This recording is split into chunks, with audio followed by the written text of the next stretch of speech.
Different show. It's a big day in politics, and we're just 4 weeks from Election Day and only 8 days from the final presidential debate. Hosted by our own Chris Wallace, the stakes in the race for the White House could not be higher. A lot of people talking about that ad today, Eric. Do you think it hits the points he needs to at this stage of the game? Yeah, you know, I think it's effective. Boy, how do I say this? I think Sunday he decided he's going to take the gloves off and really go for this, and he's got to turn the momentum around because he wants to probably take the attention away from the video, the hot mic video that came out on Friday.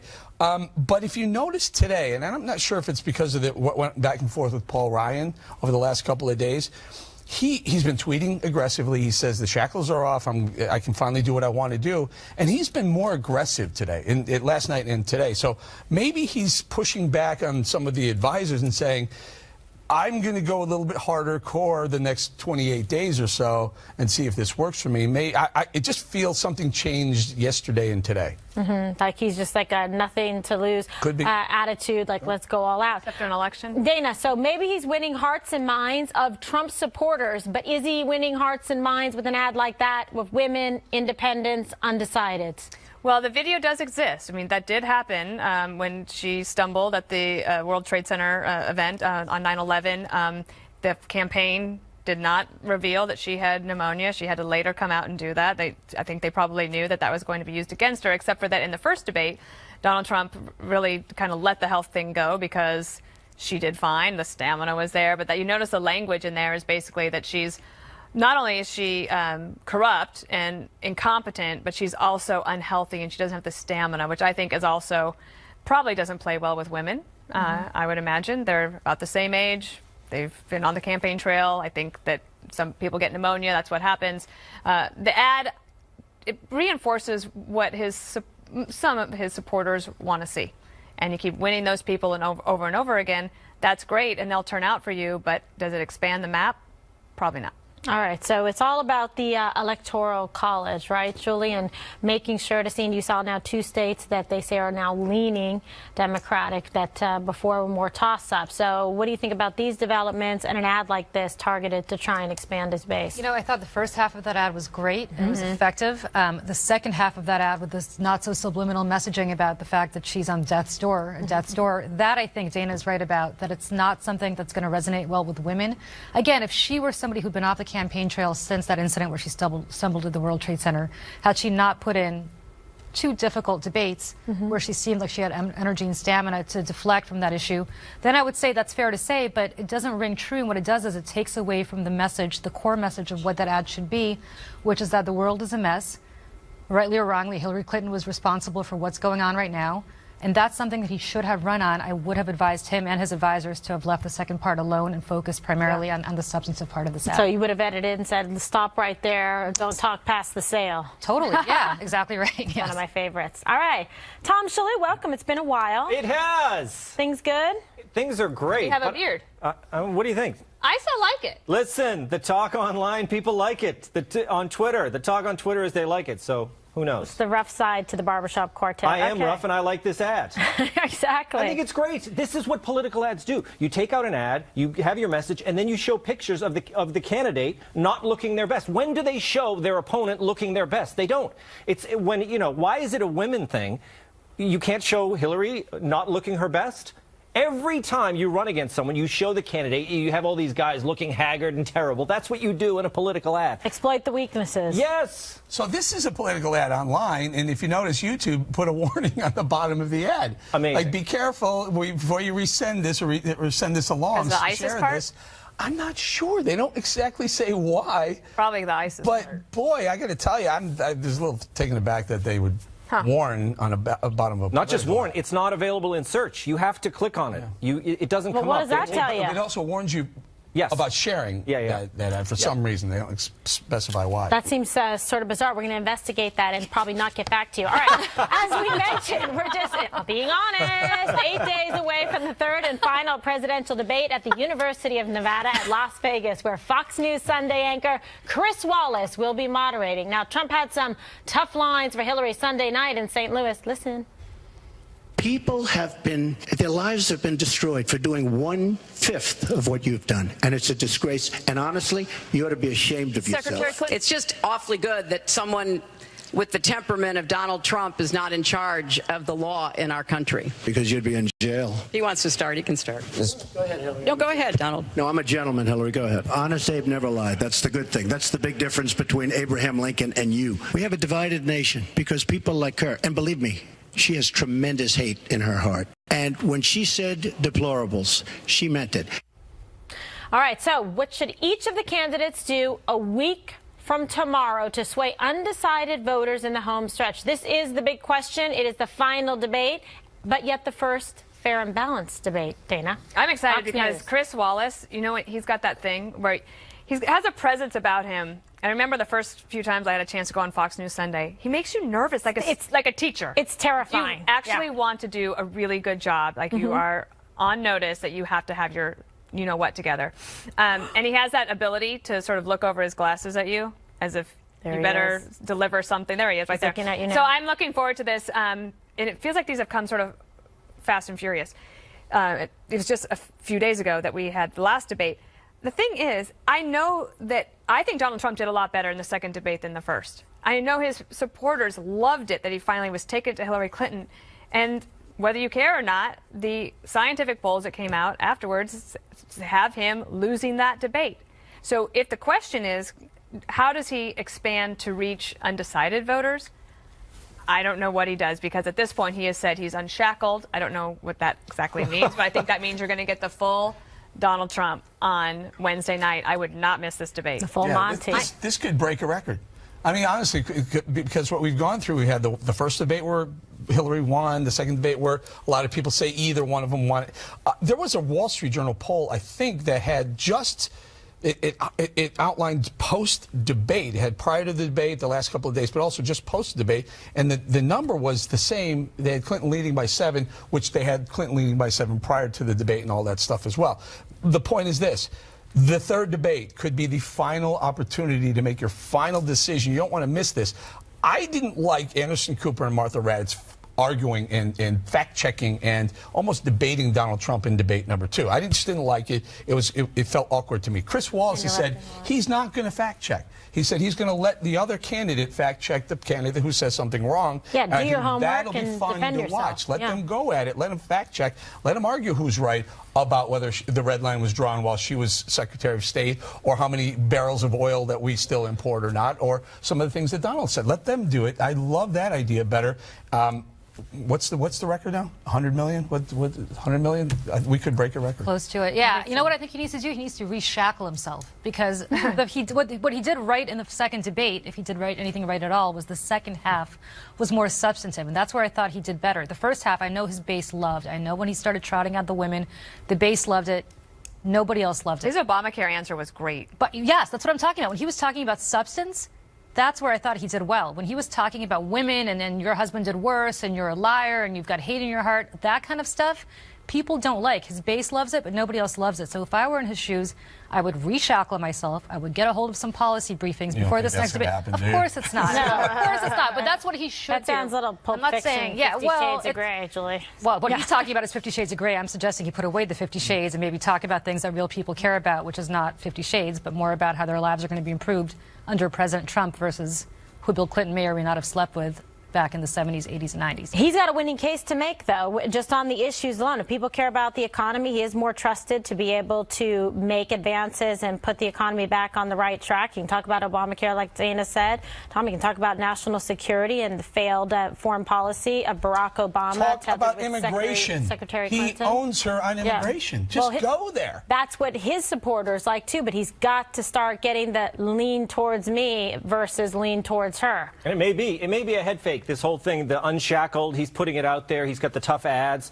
He may be setting it up. He likes to set things up and then go in another direction. Wait, are you saying there's a pivot coming? Because I've been waiting for this mythical pivot now for a year. This is it? This is the pivot? Well, look, that first debate was a little bit of a pivot. I thought he was too soft in the first debate. I think he was advised to not attack, and it didn't work for him. It's not his personality. So while we're entrenched in talking about every twist and turn of this campaign, a few days ago, we passed the budget. We passed a resolution that funds things like fully funds Planned Parenthood, fully funds the an expanded refugee program, fully funds sanctuary cities. We haven't talked about it here. We did not do one block on this show about that in 8 days. And this is an opportunity for Trump to say, you know what, while you're worrying about what I said on a bus, how about the money we just spent? We're spending trillions of dollars. We're throwing hundreds of billions of dollars at issues that the American voter probably doesn't want their taxpayer money spent on. He has such an opportunity. He's got to take it, though. Well, and also now he's been on sort of the elliptical, the debate elliptical, so he's got some practice in, Dana. I mean, he probably is feeling a little bit more comfortable, competent after his last performance going into this. I'm also curious, just given if the polls being what they are, going into that third debate, I mean, do you just go for it? Let it rip. Like at this point, just be himself, do whatever that he feels like he needs to do. I think he's no longer interested in winning this election. I think he's now interested in destroying the Republican Party and refashioning it in his own image, because his attacks on Paul Ryan and John McCain and so on and so forth, John Thune, all of these people, all it's doing 4 weeks out is splintering the Republican Party. Here's what you need to do. And if you think that he's going to lose the debate, or if he thinks he's going to lose the election, that brand, what's the Trump brand going to be on November 9th, right? So he has got 28 days to figure out what the November 9th is going to be for Trump. And I guess Hillary has to worry about it, too. I guess that's just going to be going back to the Clinton Foundation. But what's Trump going to be? And is he going to risk what he sees as a celebrity brand, a valuable celebrity brand, by doing something like that? He's already done it. I'm not sure. Maybe you see, just envision it. I don't know what it's going to be. I have no idea what it's going to be. But certainly I would think that if the numbers are not looking good for him going into that debate, you'll see some sort of pivot towards what he wants to be post-November 9th. Next on the 5, Dionne Warwick with the Psychic Friends Network. Just kidding, as you may know. A programming note, be sure, and I'm not kidding, to tune in to Fox News next Wednesday for the first fair and balanced presidential debate moderated by our very own Chris Wallace. He's a winner for sure. Only here on Fox News. In an effort to court millennial voters, Hillary Clinton is taking it back 2 decades, hitting the trail in the battleground state of Florida with her old friend, Al Gore, to talk about an issue of concern to many young people, climate change. I can't wait to have Al Gore advising me when I am President of the United States. Hillary Clinton will make solving the climate crisis a top national priority. Here's my second message. Your vote really, really, really counts. You can consider me as an Exhibit A of that truth. For those of you who are younger than 25, you might not remember the election of 2000 and what happened here in Florida and across the country. Elections have consequences. Indeed. All right, whether young people will come out to vote and swing the election remains a question mark. A recent Quinnipiac poll found 60% of millennials say they'd consider voting third party this election if there was sort of a more credible third party candidate, Kimberly. Maybe they would be able to do that. Usually they start to realize that their vote would be thrown away if they go third party, and they start to make choices, which I guess is why she thought Al Gore in Florida made a lot of sense. Oh, the ghost from Climate Past coming. So he's coming into Florida to be like, remember me, hanging Chad, your vote counts, don't mess it up again, don't waste your vote, don't go green, don't go lib, don't go whatever, just go donkey. Just go for the Democratic candidate, vote for Hillary Clinton, push this state over the edge so we don't have one of these problems again. Look, it's clever. Bring him in. He loves to talk about climate. John Podesta, big, passion of his, huge, is climate change. So he's bringing in Al Gore for that. But he just kind of brings back all the cobwebs, the memory of Al Gore, what happened to him on the heels of the Lewinsky scandal. The people feel, did that hurt him and cost him the election? There's been bad blood between Al and Hillary. But you know what? At least they're unifying to go forward to try to get it done in Florida. Julie, is climate that big of a deal for millennials that would turn them out? Yeah, actually, if you look at polling, it is a big deal. I'm not sure Al Gore is a big deal. This is what makes no sense to me. I mean, I remember was Leonardo DiCaprio not available? Yeah, that's a great point. I remember, frankly, because I'm old, where I was when 2000 was going on. I actually have a hanging Chad thing in my office, which just makes me a complete relic. You're but a nerd. I'm a total nerd. That's sexy. Let me tell you something. If I could come over and look at that hanging Chad thing anytime. But I will say, for people who are under 25, I mean, he's right. I don't know who cares about it necessarily, and who really, who remembers Al Gore? Yes. But this is a Leonardo place DiCaprio- where Donald Trump could have the other night could have also gone to her on when we're going to talk about Ken Bone later, the guy that asked the question about energy. Ken Bone. But when she said she wanted to put the coal miners out of business. Yeah. I mean, there are fundamental changes. If you're a young person in Florida or if you're in the coal country, you have very different views of who should win this election. That resonates. And you should bring that up in the debate. I think this is a smart move by Hillary, although my 18-year-old son was 2 when the hanging Chad was an issue. But isn't he in Florida? No, but it isn't important that she did do this in Florida. Florida does have climate issues. They have temperature issues. They have sea level issues. They got Zika. He tied in Zika. But they have this algae issue that no one really talks about. There's a massive algae situation. So you can't in go South to Florida. Al Gore, water. algae. Yeah. Algae, A-L-G-A-E, if I'm not mistaken. We're so glad you're here. But the point is, it's smart to do because you hit on climate in Florida, and I get it. I'm just not sure that the inventor of the internet is the right guy to do it. Yeah, he did invent the internet. We do have to thank him for that. He did, and he is so exciting. I mean, I was yawning when he started. We were watching a clip, and I couldn't get through it. But I think young people do know who he is because they were forced to watch his movie in school. That's true. All kids had to watch that movie, so they all know who Al Gore is. Do you remember when that movie came out? Yes. I do. It was in January of 2004, and it was the coldest day of the year. And everyone was laughing. That like, was great. oh, it's freezing. Let's worry about climate. Yeah. Let me ask you then, Eric, if you think that as they sort of narrow in these millennials, I know that they think that they would like a third party, but at this point, do you think Gary Johnson is an option no, for that's them? not. This is not the election for it. Bernie, Lepo who? Bernie Sanders was the guy for the millennials. I mean, it's amazing the numbers that he was pulling out, and it was change. They wanted a credible change agent. He was also talking their language, free college educations, let's tax the wealthy more. So that message was resonating. I can't imagine if they had a credible Bernie Sanders in the race. Jill Stein? Jill Stein! No, but someone who was with a younger version of Bernie Sanders with a big personality, boy, that could have been Do the dangerous. Democrats have a younger version of Bernie Sanders? I don't, probably Sherrod Brown. I would think somebody like that. But the difference here is, in 2000, as I recall, George Bush didn't scare the bejesus out of third-party voters. Donald Trump, I think, to some extent, scares the bejesus out of third-party voters, and to the extent where, you're right, Dana, I think they're going to take a look at their options and say, wait, if I potentially vote for third party, I might give this election to Donald Trump. That's a big difference from giving it to somebody like George Bush, who I don't think terrified young people the way Donald Trump terrified we them. spent a lot of time talking about millennials, Kimberly, but you know who we haven't talked about, and I think this is so interesting in terms of how many the 4 different generations that are all voting in this election. It's seniors. They're a much more reliable voting bloc than millennials. Millennials have said they're apathetic. They don't like either of the candidates.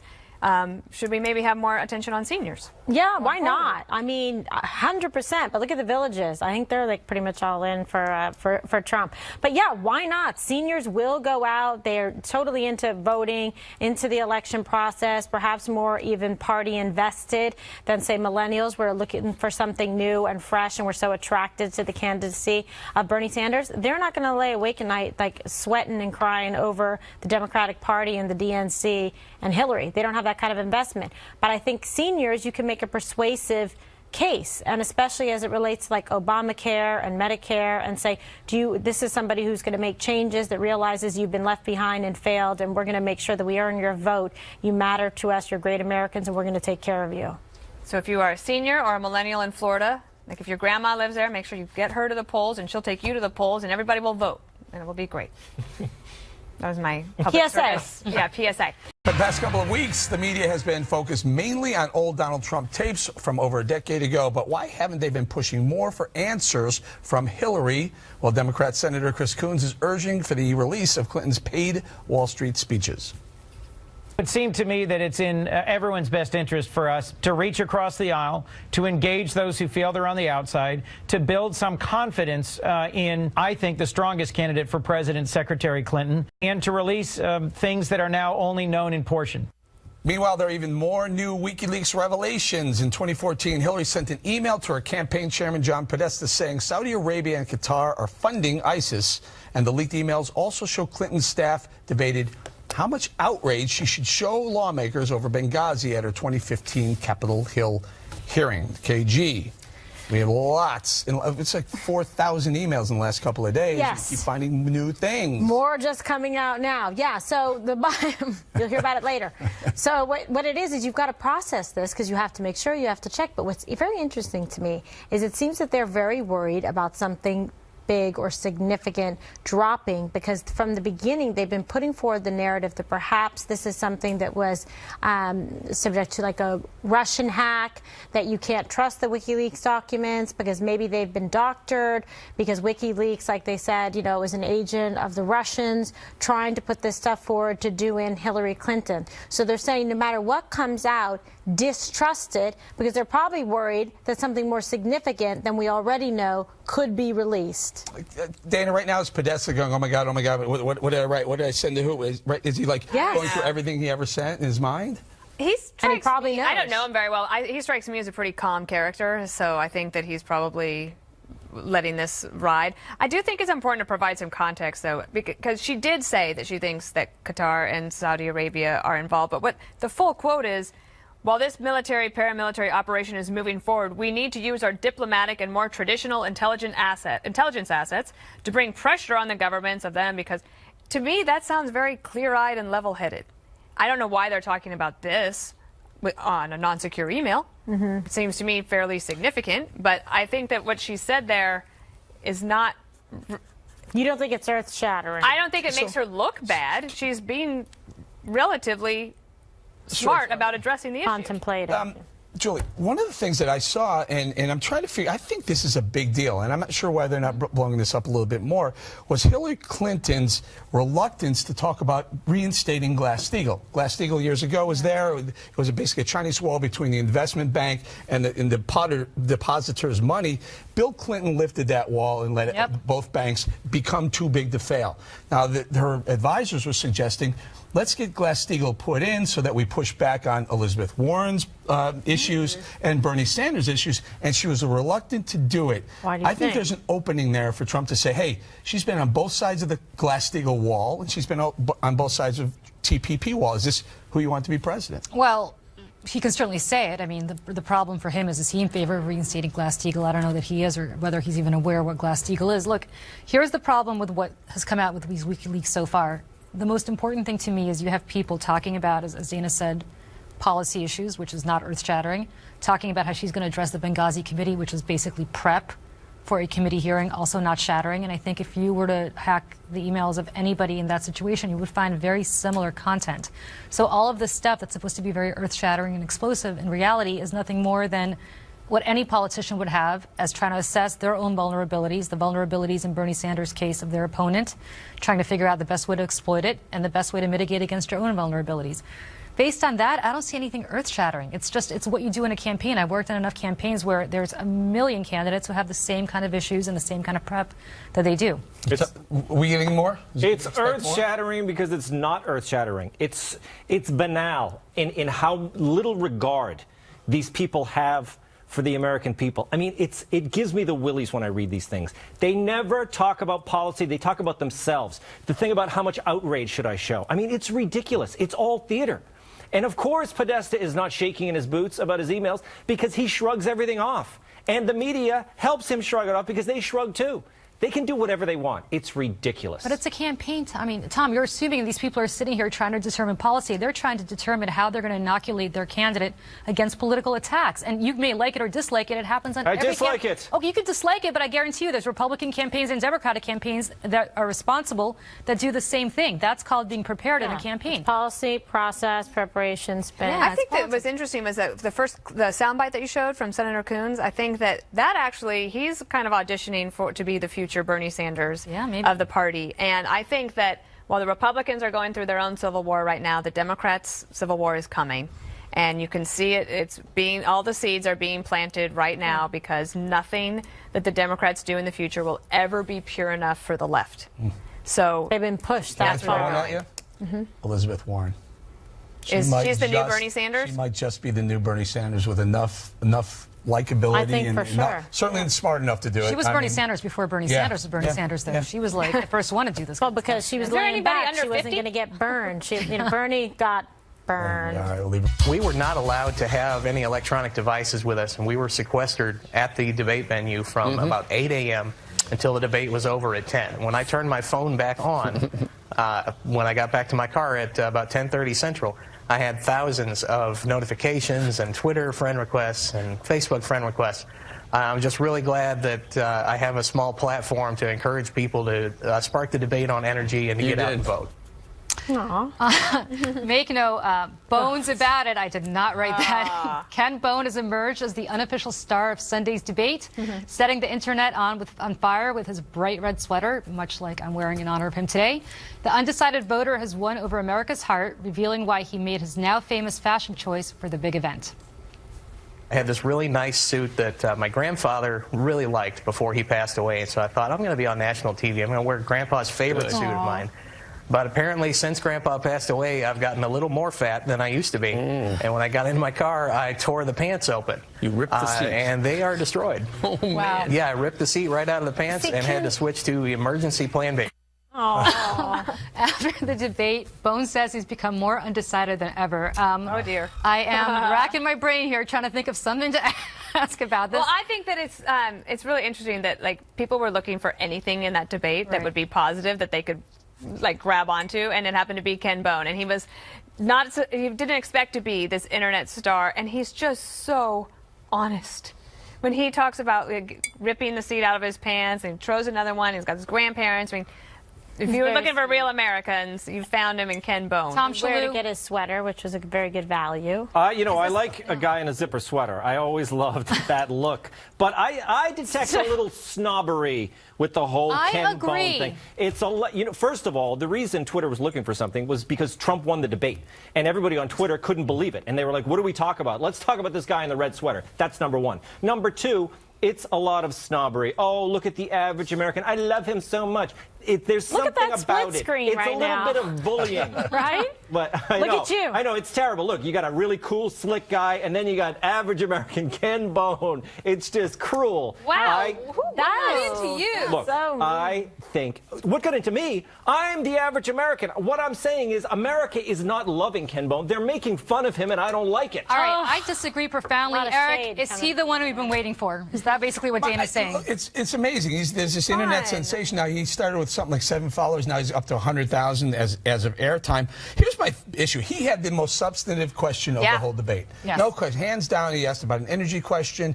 And the thing is, he should be a single-issue voter, energy. His family's involved in the coal industry, and he's sitting in front of Secretary Clinton, who said, "We will put coal miners out of business," and he still remains undecided after that. That comment alone should be Ken Bone's wake-up call to say, I can't vote. I may not like Trump, but I cannot vote for her. That's why he wants to stay undecided. That's why Come those on, Ken. commercials drive me crazy. Get tough, Bone. You know the commercials that say Bone up. you know the commercials for they go through all the things about how important it is to have diverse energy and to have more energy, and at the end they say, "I'm an energy voter," but it's like, so what are you for? Who are you for? And they've never said in any of the years that they've run that. Ken Bone has just answered your question. I know, He's sorry. for all of the above. He, to me, looks like the new Mr. Rogers. I love with that. his sweaters, his cute sweaters, and his thought I was the new sensible Mr. shoe. Rogers. No, Yeah, you are not. You are Mr. Timeout. Yes, he is. You're he is Mr. very Robinson. proud of you now with your sensible Robbie. zip-up That's it. I'm sweater a tough love Mr. Rogers. and your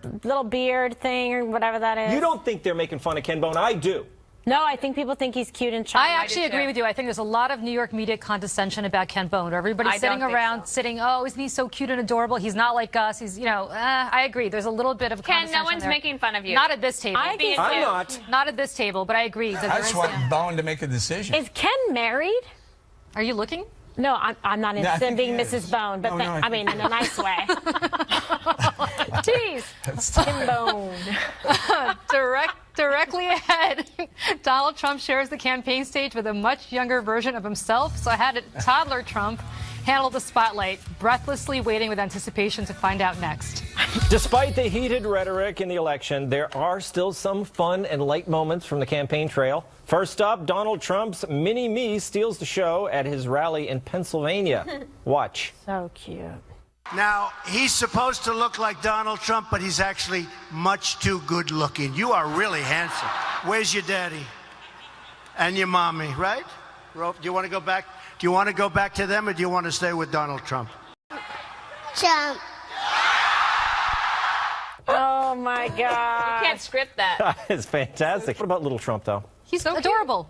Yeah, I mean, he shouldn't. I think he should. Little Trump, he's going to this take a him. Friday Can you get show? him tickets to the debates? Put him in the front row. Well, How do you attack Trump with little Trump sitting there? Yes, exactly. Put little Trump next to all the women that he accused Bill Clinton of having affairs and sexually assaulting. I'm sure little Trump. I don't think they're going to come back for the third debate. I don't know about But that. that was really cute, and also you can't script a moment like that. So Donald Trump, I'd show a lot more of that on the. Well, he looked so nice Cute. and friendly, and you know what it made me think of? Because, you know, he's a grandpa to all Yeah. his grandkids, and they always play in his office. Even Hillary they Clinton tell said he's a stories. good dad. Yeah. Yeah, so, I mean, that's a super charming, cute little photo. And That's KG, good. as a lawyer, I wouldn't have asked that question. It's he was legal. set up for a fail, though. He said, Right. do you want to go back to your parents or do you want to stay with Donald Trump? I mean, that's a risky question to ask a kid. What if he said, I want to, you know, Well, put me it's down? not going to be legally binding, if that's what you mean, KG, as a lawyer. Like, Trump doesn't get to keep baby Trump. Is that what you're saying? I'm saying he's a risk taker. He's a risk dangerous. Well, he's not risk averse, is he? No, he's not. Right? What do you think? Part of the deal. Eric, what do you think? I'm just enjoying watching you come up with questions about little Trump. Oh, this is what I do. How This is what I do about on Red Eye all the Donald time. We don't Trump? talk about serious How about stuff. Trump puts He's got similar Ken Bone hairdo. and little Trump in his VIP box for the next debate. Cute. That'll be fine, right? Why not? First of Ken all, Bone could maybe like sit like In the middle. in the middle, like Yeah, up with sit in the I'm foot in each suspicious. camp. I think Ken Bone is going to the other side. I think he might. What's the other They're side? Gonna, Hillary's going to get him. They're going to. Ken Bone did say that he was leaning towards Trump, and now he may be a little There- bit more you know decided. what? After the debate, It's all a but I setup. thought he won the debate. Yeah, but they're going to pull him over. I think Ken Bone is. There's something nefarious is going on. Stop being so down. I hate to be Wow. the party pooper for Bone, but he's got about 15 more minutes of fame. He's got like 50. He's Live it up, Yeah, Ken yeah. Bone. That's what we all thought when we got on TV, and look, we're still here. Deboned. Well, I think that Trump needs to. I think he's going to cut an ad with Mini Trump. Little Trump. Yes.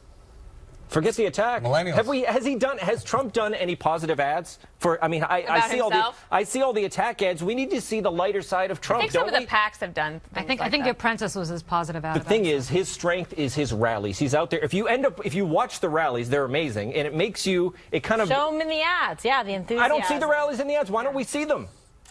I don't think know, that you get on it. are about to be a campaign staffer. Like you can see it, like the next career move. You're Listen, the new guy I in could give Virginia advice for to those guys. I don't know. I don't know who Cuyahoga they County, are. Ohio, here you come. You could write some jokes for them. Is Facebook Well- Friday next? No. No, it's only only Tuesday. One more thing is up Yeah. next.